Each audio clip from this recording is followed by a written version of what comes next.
Folks, that's Vice President Kamala Harris finishing her rally there in Flint, Michigan earlier today. She was in Detroit. Michigan is crucial to the blue wall for Democrats. Michigan, Wisconsin, and Pennsylvania, those are what they consider to be must-win states. Of course, they also are leading narrow leads in Nevada and Arizona. Nevada looking a little bit better than Arizona. And then, of course, you have the battleground states of North Carolina as well as Georgia. But these three are absolutely crucial for the prospects of Democrats winning. Keep in mind, Hillary Clinton lost that blue wall in 2016, and that's how she lost to Donald Trump. I want to go to my panel right now. Michael Imhotep hosts the African History Network show out of Detroit. Also, Kelly Bethea, communication strategist out of D.C. Matt Manning, civil rights attorney out of Corpus Christi. All right, let's start. Michael, I'll start with you. Again, Michigan, vital. The vice president is going to be meeting with some Arab American leaders. Obviously, that has been a huge issue, what's happening between Israel and happening in Gaza. And that's also one of the reasons why this race is so close. Muslims are a significant voting bloc in the state of Michigan. But also, black turnout has to be crucial. You saw Magic Johnson, also a UAW leader there, both of them introducing her.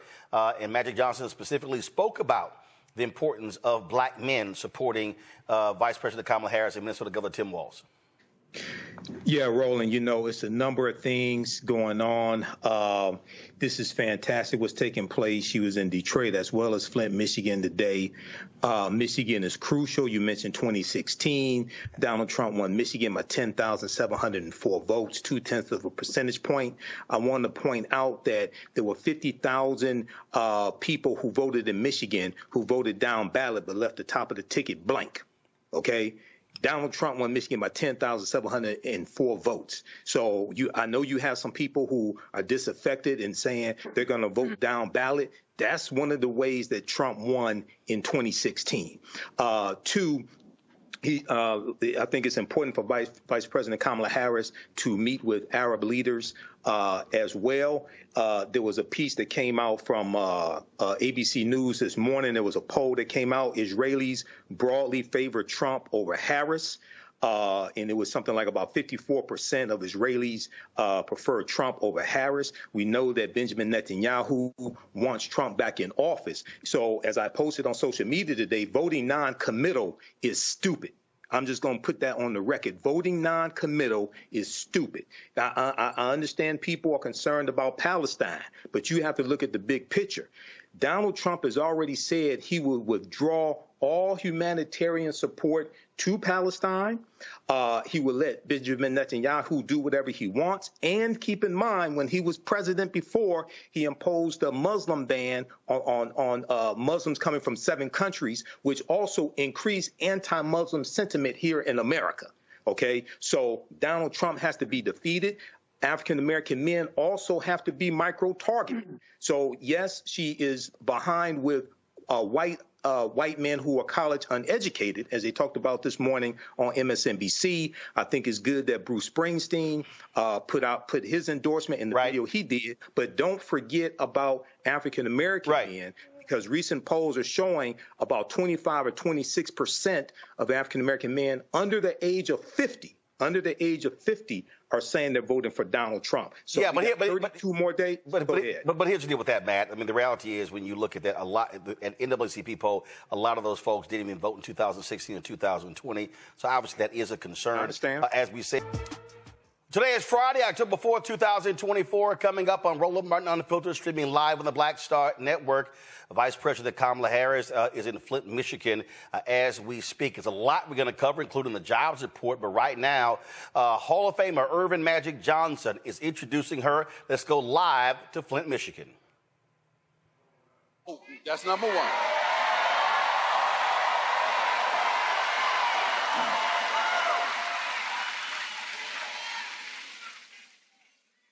Kamala's opponent promised a lot of things last time to the black community that he did not deliver on. And we got to make sure we help black men understand that. So that's why I'm here, to make sure I help black men understand. First, get out and vote, and then vote for the next president of the United States, Kamala Harris.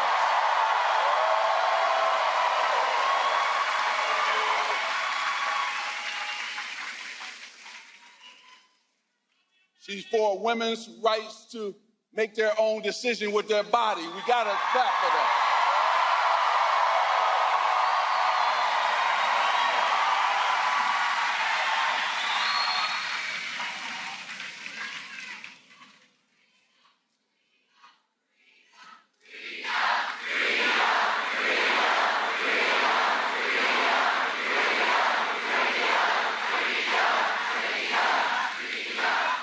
Now, I'm about to bring her out because you came to hear her. You had some great speakers here.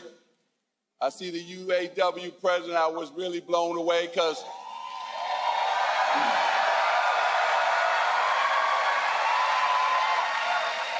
not only did my father work there, my brother Larry, my brother Michael, his wife Ronnie. I got now nieces and nephews who belong to the union, so thank you for what you're doing.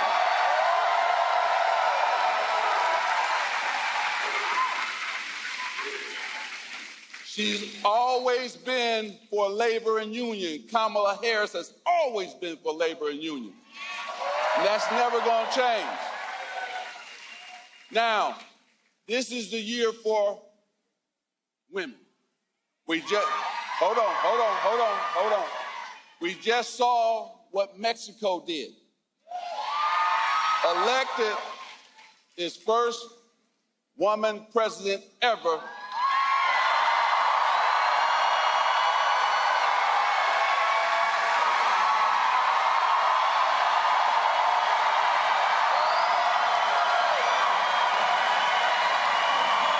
So you know where I'm going with this.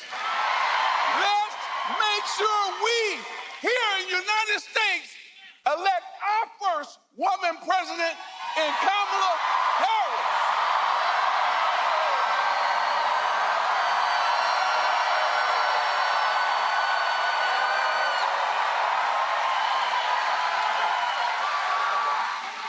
Thank you, Michigan, for allowing me to come home.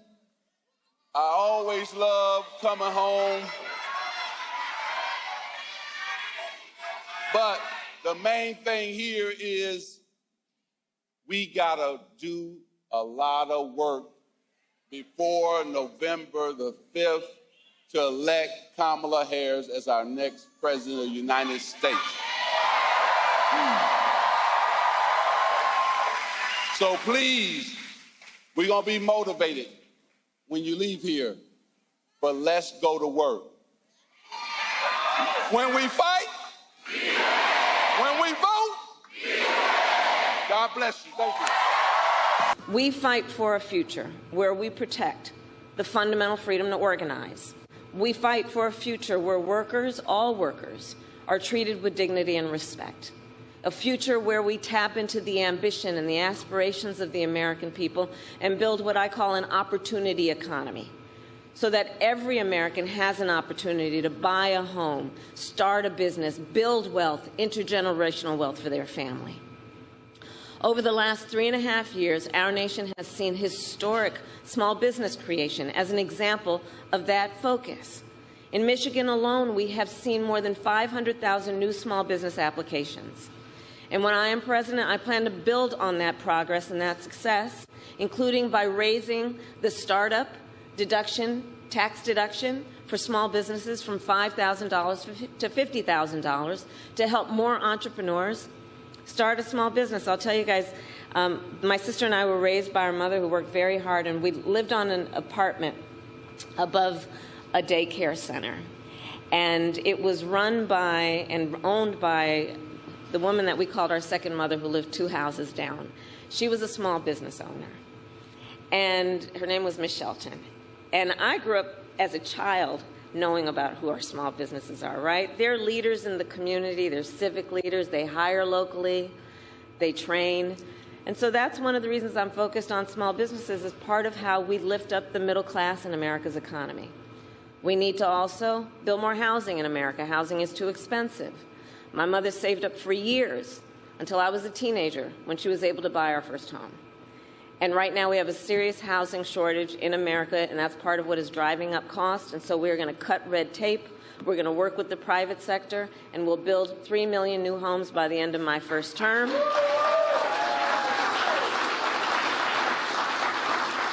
Including providing first-time home buyers with a $25,000 down payment assistance so they can just get their foot literally in the door to be able to invest in the American dream, which not everyone has access to these days. We need to lower the cost of living because, look, our economy, while we're making good progress, just this morning, in fact, we got a solid jobs report. Over 250,000 jobs created last month. Unemployment fell. And just a few weeks ago, the Federal Reserve cut down interest rates, which is going to be great for a lot of folks. But there's still more work we need to do. Prices for everyday things like groceries are still too high. You know it and I know it. And so we have a plan to lower costs on everything from health care to groceries, including what I've done in my career as Attorney General, which is we got to take on corporate price gouging.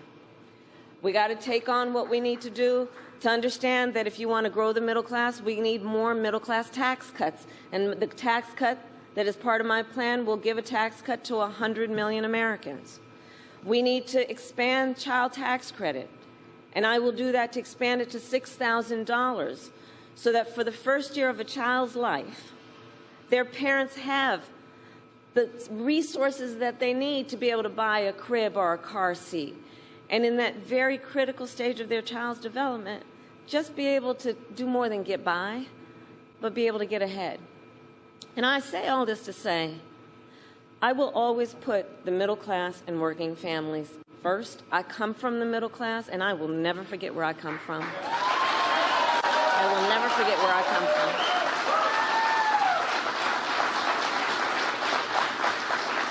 And we know we cannot have a strong middle class without American manufacturing. Over the last 3.5 years, we brought manufacturing back to America. We created 730,000 manufacturing jobs and announced the opening of more than 20 new auto plants in the United States. And we did it by investing in American industry and American workers. And I want to make sure that America, not China, wins the competition for the 21st century.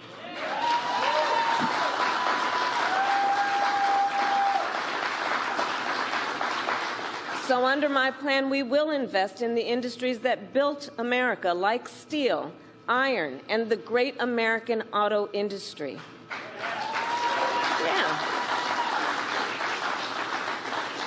So we can ensure that the next generation of breakthroughs, from advanced batteries to electric vehicles, are not only invented but built right here in America by American union workers. Oh, shit. Hold on. Junior. Yeah, that's actually, apologies, as a UAW worker who was speaking earlier. We did get a chance to speak with Quentin Folks, who is the deputy campaign manager. We will, of course, show that to you. But right now, though, while he is introducing Vice President Kamala Harris, I want to show you this ad that the Lincoln Project put out working with actor Wendell Pierce. Really, really strong ad. So let's go ahead, guys, if y'all can set that up, and let's roll it. The story of being black in America is filled with never-ending chapters of challenge. Driving while black, banking while black, parenting while black. But what about voting while black? They always tell you this election will be different, and it rarely is. So many promises made. Promises of economic justice and social equity that never quite make it to your pocket or your porch. But this election, there really is only one choice. This time, she is the choice. Now I know you're thinking, I've never voted for a woman and I'm not going to start now. Ask yourself, why not? And maybe you'll find it's not about her. It's about you. What you want for your family, for your future. Because if you vote for what you want, the choice becomes clear. It's Kamala. Listen to your gut. Your heart is telling you that Kamala Harris is the right person for the job. It's time for courage, for boldness. It's time to come together for change. It's time to be a man. Vote for a woman.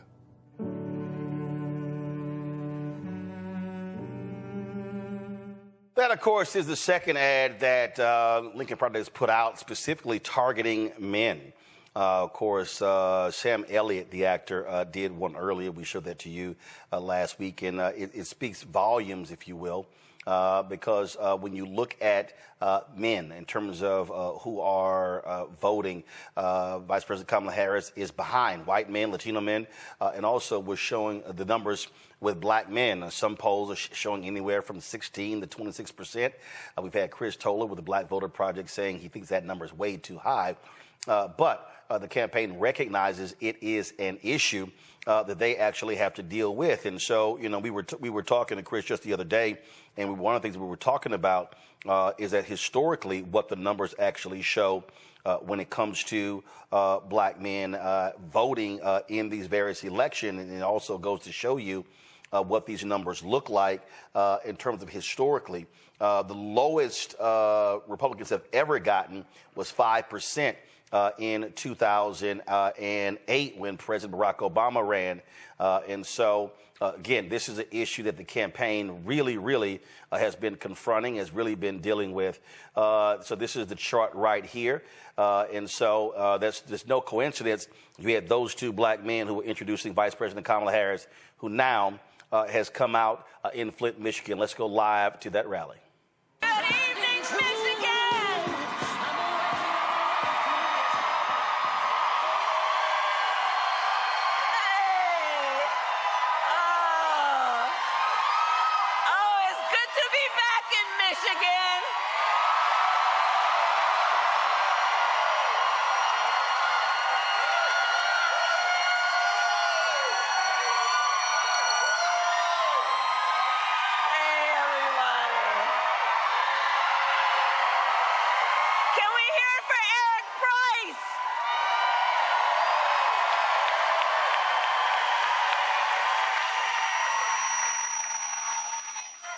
It's good to be back in Michigan. Thank you all so very much. Thank you. Thank you so very much. And Eric Price, thank you for your leadership of UAW 651 and all the work that you do. And I want to thank all the leaders who are here. We got thousands of leaders who are here. And I thank you. Including all our friends in labor, Sean Fain, April Barrett, all of the incredible elected leaders, starting with the Governor Whitmer, who is amazing, and is my friend, my dear friend, Mayor Neely, Senator Stabenow, Senator Peters, Representative Slotkin, who we will elect to the United States Senate.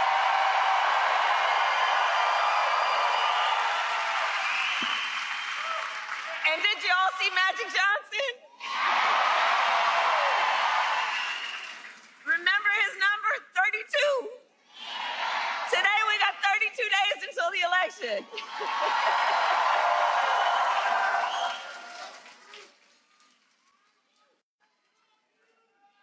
So 32 days.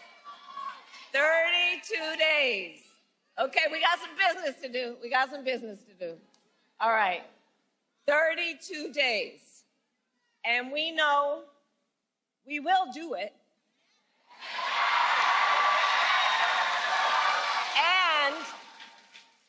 And this is going to be a very tight race until the very end. This is going to be a very tight race until the very end. We are the underdog, and we know we have some hard work ahead. But here's the thing about us, we like hard work. We like hard work. Hard work is good work. Hard work is good work. And with your help in November, we will win. We will win.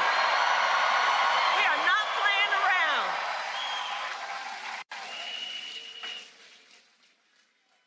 So listen, we know this election is about two very different visions for our nation. One focused on the past, and ours, which is focused on the future.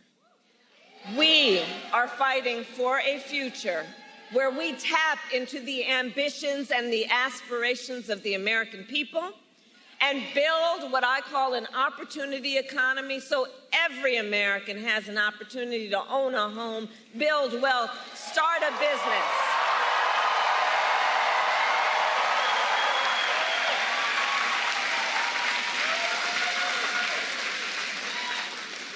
And I'm going to speak about do we have small business owners in the house right here?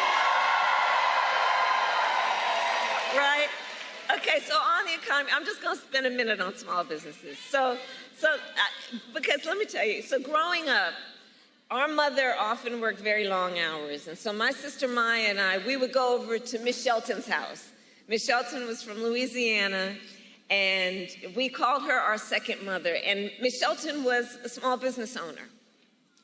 And so from being a child, I know who our small business owners are.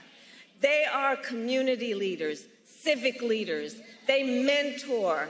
They hire locally. They build up the community. They are part of the fabric of the community.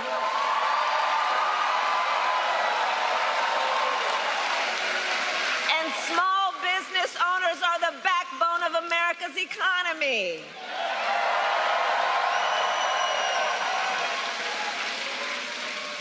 So, in my plan to build an opportunity economy, one of the things I will do is raise the startup deduction from $5,000 to $50,000 to help entrepreneurs start their small business. You heard Eric talk about it. We need to build more housing in America. You know, my mother saved up for years to buy our first home. I was a teenager by the time she saved up enough to do that. And right now we know there's a serious housing shortage in our country, and it is part of what is driving up costs. So we will cut the red tape and work with the private sector to build 3 million new homes and provide first-time home buyers with a $25,000 down payment assistance, so you can just literally get your foot in the door and you'll handle the rest. We need to lower the cost of living. Look, our economy is making good progress. Just this morning, we got a solid jobs report, right?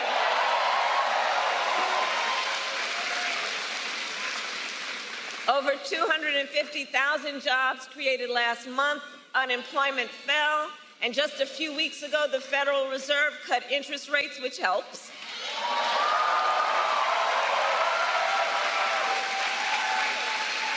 But there's still more we need to do. Prices for everyday things like groceries are still too high. You know it and I know it. And I have a plan on lowering costs on everything from health care to groceries, including taking on corporate price gouging.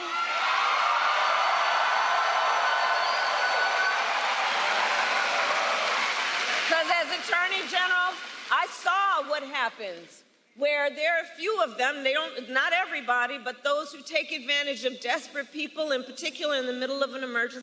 There needs to be consequence. I will give a tax cut to 100 million Americans, including $6,000, extending and expanding the child tax credit. So during the first year of a child's life, young parents have the support they need to be able to buy a car seat, to buy a crib, to take care of their child during that first year of their life, knowing it's about setting them on a path to do everything they have a natural desire to do. And look, I say all this to say, I will always put the middle class and working families first. I come from the middle class, and I will never forget where I come from. I will never forget where I come from.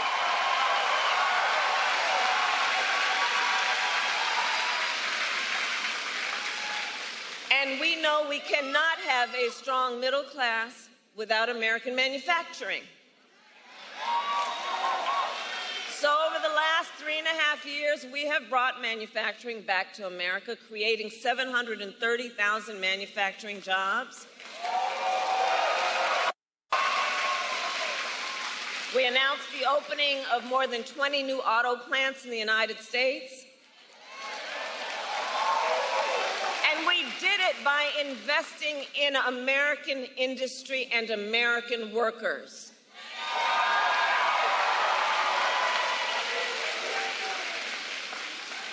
And I will make sure that America, not China, wins the competition for the 21st century.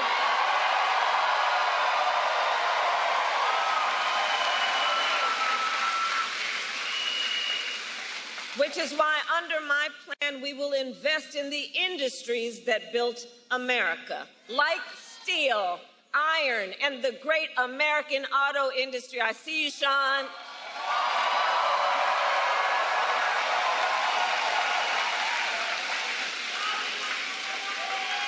And we will ensure that the next generation of breakthroughs, from advanced batteries to electric vehicles, are not only invented but built right here in America by American union workers.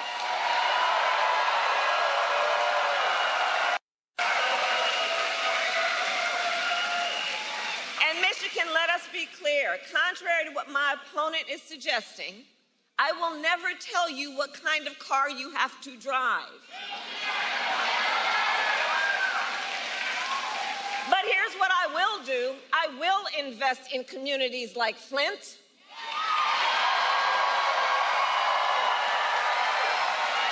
Flint, which helped build the auto industry and the UAW. We will retool existing factories, hire local, work with unions to create good-paying jobs, including jobs that do not require a college degree.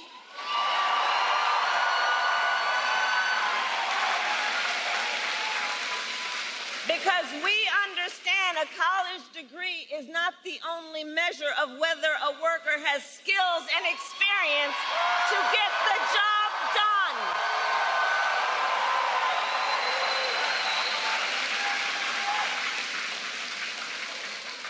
In fact, part of my plan is to outline all of the federal jobs that should not require a college degree and make that clear. And when I'm elected, I'm going to challenge the private sector to take on the same approach.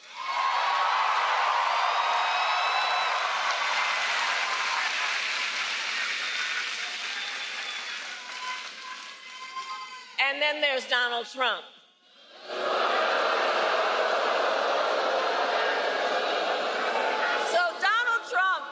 A very different approach.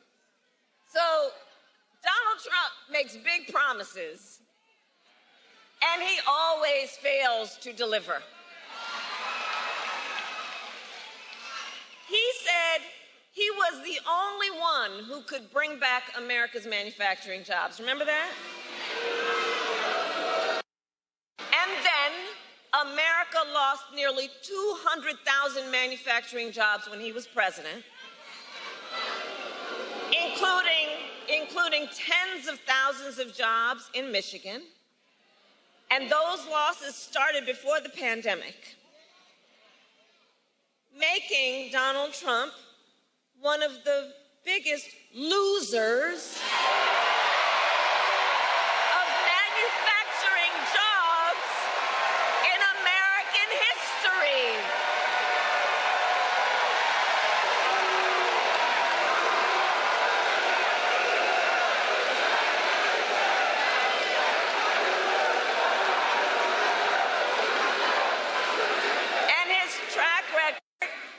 The auto industry was a disaster. He promised workers workers in Warren that the auto industry would, I'll quote, not lose one plant during his presidency. And then American automakers announced the closure of 6 auto plants when he was president. We need a medic over here. We need a medic over here. Right here.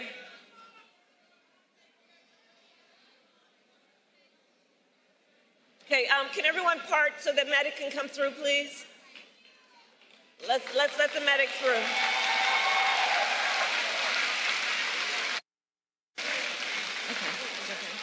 Okay. Okay. He's okay. All right. We're good. We got each other. Good.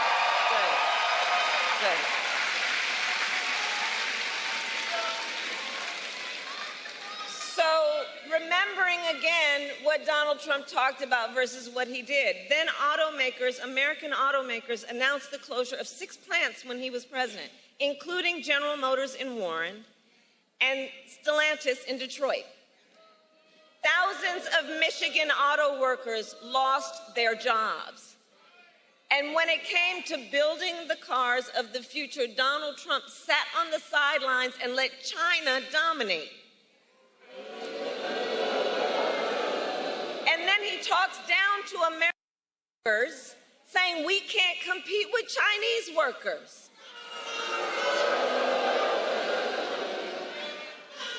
And make no mistake, Donald Trump is no friend of labor. He encouraged automakers to move their plants out of Michigan so they could pay their workers less.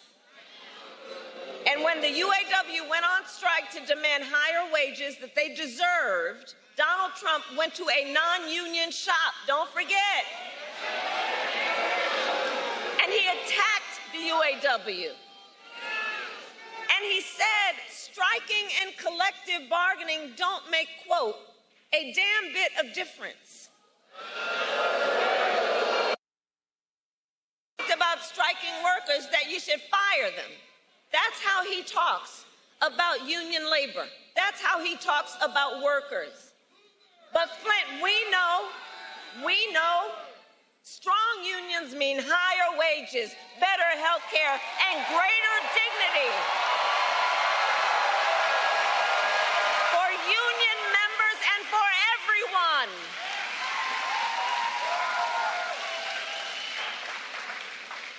And on top of all of that, Donald Trump signed a $2 trillion tax cut that mostly went to the wealthy and big corporations, not to working people.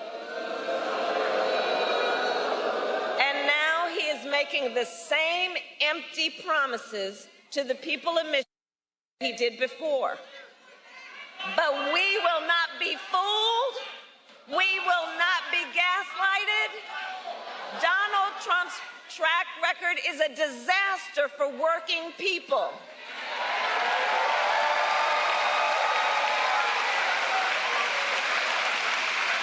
And if he wins again, it will be more of the same. Check this out. 2 days ago, his running mate, maybe, no, but how about that Tim Walz, by the way?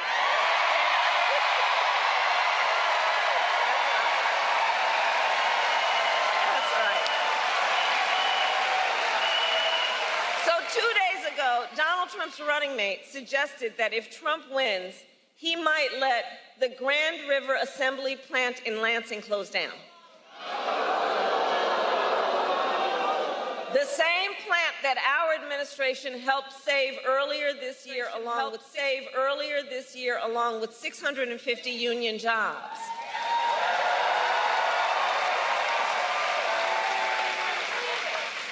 Michigan, we together fought hard for those jobs, and you deserve a president who won't put them at risk.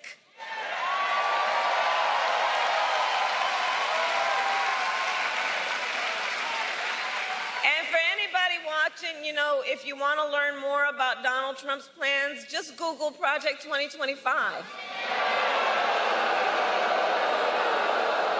It is a detailed and dangerous blueprint for what he will do if he is elected president.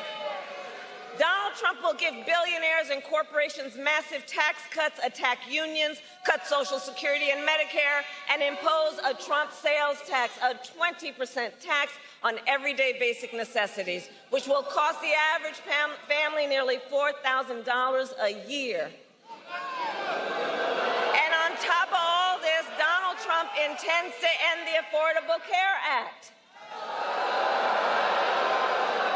Even after he tried to repeal it time and time again when he was president, and still has no plan to replace it. You watched the debate. You watched the debate. You saw that.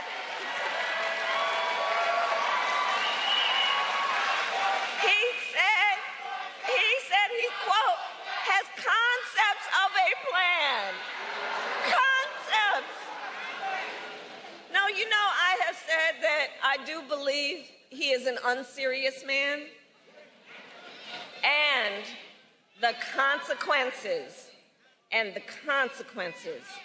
of him being president again are absolutely critically serious. Because think about it, even on health care, he has a concept of a plan. So he's going to threaten the health insurance of 45 million people in our country based on a concept? To take us back, you remember that? When insurance companies could deny people with pre-existing conditions? Remember what that was like? Well, Michigan, we are not going back. We are not going back. We're not going back. We are not going back. No, we are not going back. No. Because we will move forward. Ours is a fight for the future. Ours is a fight for the future. And ours is a fight for freedom.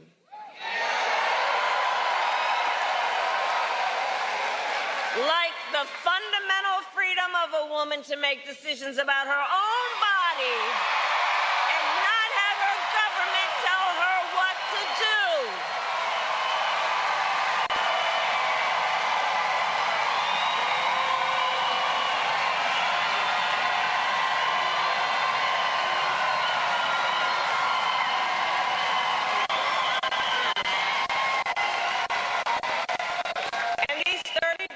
Out from the election, it's important that we remind people how we got here. Donald Trump handpicked 3 members of the United States Supreme Court with the intention that they would overturn Roe v. Wade, and they did.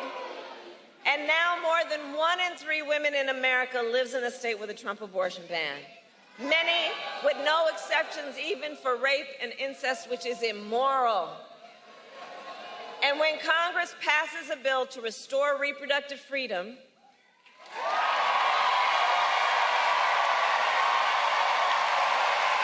as President of the United States, I will proudly sign it into law. Proudly.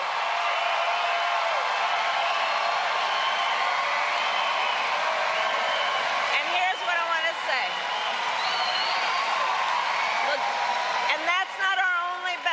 Across our nation, we are witnessing a full-on assault on other hard-fought, hard-won freedoms and rights, like the freedom to vote, the freedom to be safe from gun violence, the freedom to join a union, the freedom to love who you love openly and with pride, and the freedom to breathe clean air and drink clean water. Flint, you know all too well, Flint, that clean water should be a right for everyone, not just for the people who can afford it. And as president, I will continue to work with communities like Flint to ensure you not only have clean water, but the opportunity to recover economically and thrive.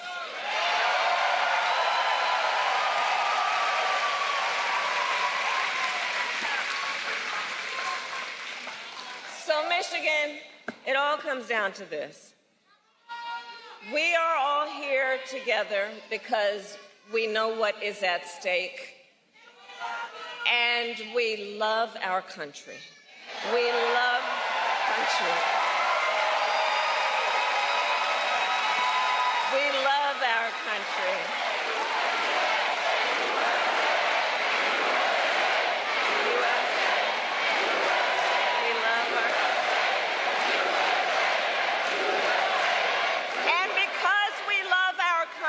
We know it is one of the highest forms of patriotism to then fight for the ideals of our country and to fight to realize the promise of America. That's what this is about. That's what this is about.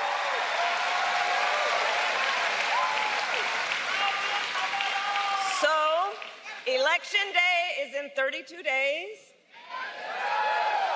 And already nearly 2 million ballots are in the hands of Michigan voters alone.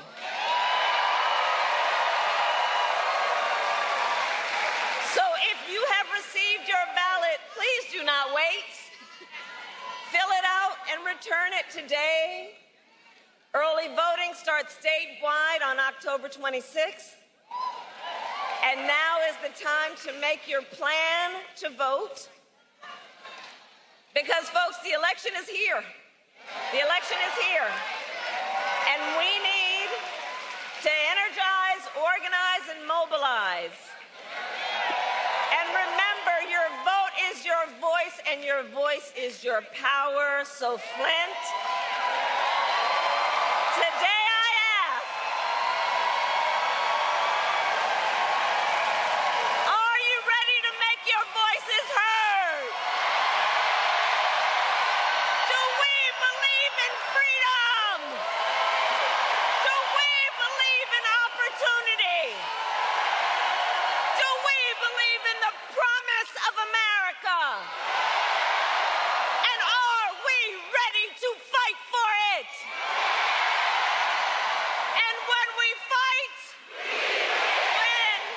Bless you, and God bless the United States of America.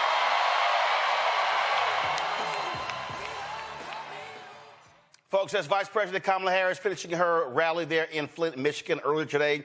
She was in Detroit. Michigan is crucial to the blue wall for Democrats. Michigan, Wisconsin, and Pennsylvania, those are what they consider to be must-win states. Of course, they also are leading narrow leads in Nevada and Arizona. Nevada looking a little bit better than Arizona.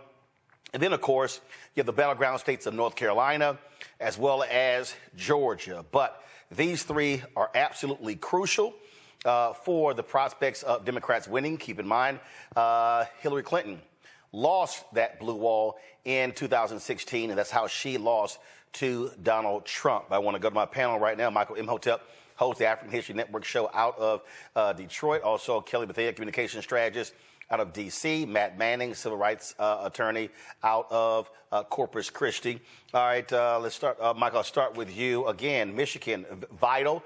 The vice president is going to be meeting with some Arab American leaders. Obviously, that has been a huge issue, what's happening between Israel and happening in Gaza. And that's also one of the reasons why this race is so close. Muslims are a significant voting bloc in the state of Michigan, but also black turnout has to be crucial. You saw Magic Johnson, also a UAW leader there, both of them introducing her. And Magic Johnson specifically spoke about the importance of black men supporting Vice President Kamala Harris and Minnesota Governor Tim Walz. Yeah, Roland, you know, it's a number of things going on. This is fantastic what's taking place. She was in Detroit as well as Flint, Michigan today. Michigan is crucial. You mentioned 2016. Donald Trump won Michigan by 10,704 votes, 0.2 of a percentage point. I want to point out that there were 50,000 people who voted in Michigan who voted down ballot but left the top of the ticket blank. Okay? Donald Trump won Michigan by 10,704 votes. So I know you have some people who are disaffected and saying they're going to vote down ballot. That's one of the ways that Trump won in 2016. Two, I think it's important for Vice President Kamala Harris to meet with Arab leaders as well. There was a piece that came out from ABC News this morning. There was a poll that came out. Israelis broadly favor Trump over Harris. And it was something like about 54% of Israelis prefer Trump over Harris. We know that Benjamin Netanyahu wants Trump back in office. So as I posted on social media today, voting non-committal is stupid. I'm just going to put that on the record. Voting non-committal is stupid. I understand people are concerned about Palestine, but you have to look at the big picture. Donald Trump has already said he will withdraw all humanitarian support to Palestine. He will let Benjamin Netanyahu do whatever he wants. And keep in mind, when he was president before, he imposed a Muslim ban on Muslims coming from 7 countries, which also increased anti-Muslim sentiment here in America. Okay, so Donald Trump has to be defeated.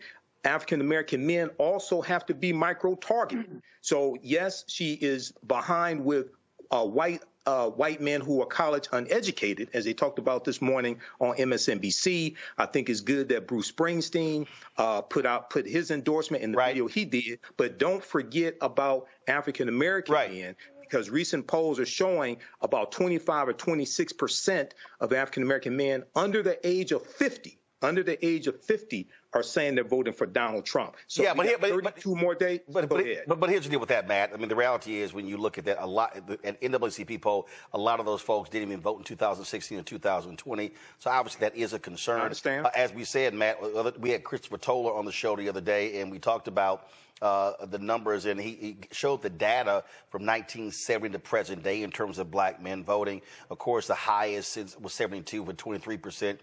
Then, of course, it was 18%, 13 in 2016. Go to my iPad. It was 13 in 2016, 19 in 2020. But again, the key is not just black men. Again, that you've been seeing the increasing numbers even when it comes to young black women. And so it's been a steady trajectory up. That's really what their focus is. So they want to close strong in the last 32 days. I think that's right. And it's interesting you say that, because I saw a headline today that said women, despite whether they're black or white, are generally becoming more liberal, is what the study that I saw was mentioning. So I think there's a question of, one, you're right that that's what they're doing in these final days. But I think there's a question of how many of those voters are going to come out and vote, for Harris Walz the way that they need to.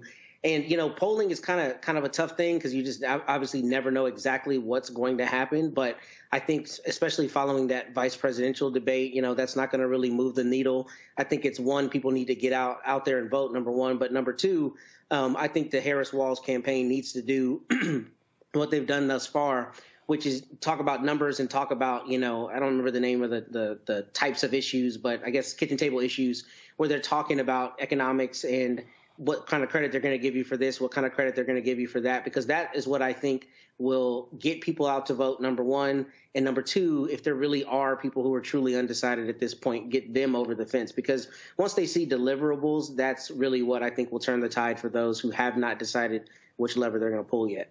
Kelly, again, right now, at the end of the day, it's turnout. And that really is reaching as many people as possible. And that's really what the focus is in the last month. You don't have the time to really be explaining various policies. It's all about reaching those folks, because voting has already started. Not only has voting already started, but as far as Election Day itself, we are literally a month and a day away from Election Day. So time truly is of the essence. But to Matt's point about the study coming out saying that women and other marginalized groups are becoming more liberal, especially regarding polling, there's a reason for that. It's not like we are just saying, oh, I don't want to be a Republican anymore, I just decided to be a Democrat. No, our freedoms are literally at risk here. Our humanity in this country being recognized is at risk here. It is on trial here literally every day in somebody's jurisdiction. And we are trying to align ourselves with a party, with an ideology that prevents that. frankly, so we can live. And when you look at the right, I don't care if you want, lower taxes and you're more of a capitalist than a tree hugger or whatever you think the stereotypes are for either side. It almost is irrelevant when you have one side that is so against your presence on this planet, specifically in this country. It makes no sense to be aligned with that type of ideology so long as the powers that be are coming out against your humanity. So there's a reason for studies showing these findings. It's not just, oh, I like Harris. I see a woman and I want a woman to be president. No, our freedoms are literally on the line, and we have less than 30, or we have exactly 31 days to decide whether our humanity is worth fighting for. Folks, and a little bit later in the show, we're going to be chatting with my interview that I did with Quentin Folks, who's the deputy campaign manager for the campaign of Vice President Kamala Harris and Governor Tim Walz. So we'll have that for you. Everything. Visit our website, AfricanHistoryNetwork.com, AfricanHistoryNetwork.com. You can register for the online history classes that I teach. We deal with thousands of years of history. I teach 2 online history classes, Saturdays 4 p.m. to 6 p.m. and Sundays 4 p.m. to 6 p.m. Saturdays is Ancient Kemet, the Moors, and the Ma'afa, understanding the transatlantic slave trade, what they didn't teach you in school.